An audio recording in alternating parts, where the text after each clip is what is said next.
How the U.S. fighter jet fought off pirates who tried to hijack a ship, the Indian Ocean, 80 miles off the Somali coast. It was supposed to be a routine voyage for the MV Crescent Star, a U.S.-flagged commercial freighter carrying high-value medical supplies and electronics bound for Djibouti.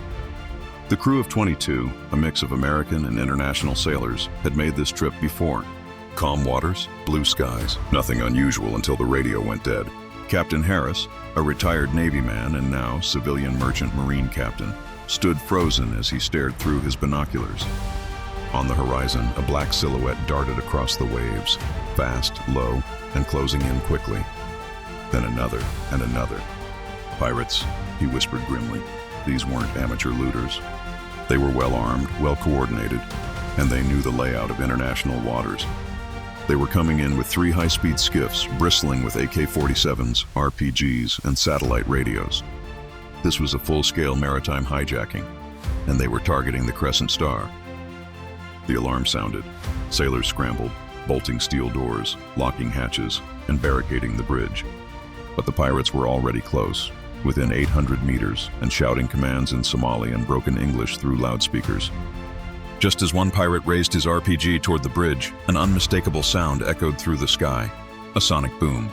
From above, a gray shape streaked through the clouds, descending with terrifying precision.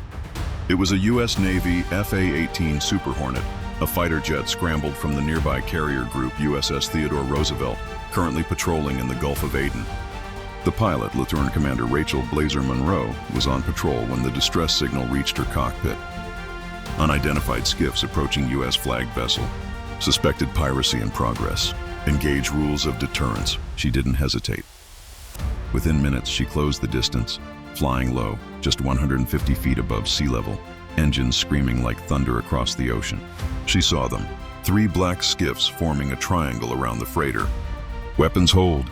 Intimidation run only, came the order from command. Blazer understood the assignment.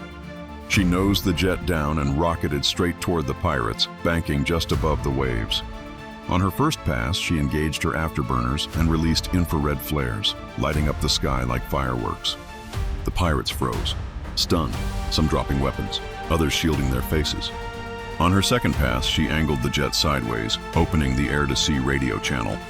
This is a U.S. Navy aircraft. You are engaging a protected vessel.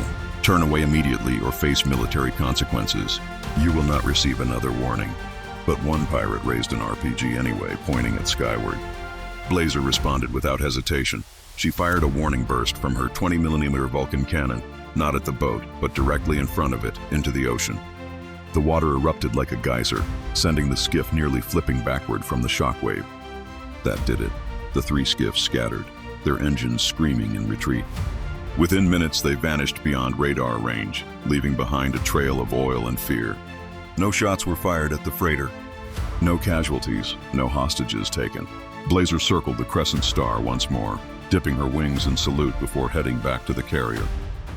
Back on the ship, Captain Harris radioed in his report. American air power just saved 22 lives. We owe you one, Blazer. It was a textbook non-lethal intervention, a mission that balanced military might with restraint.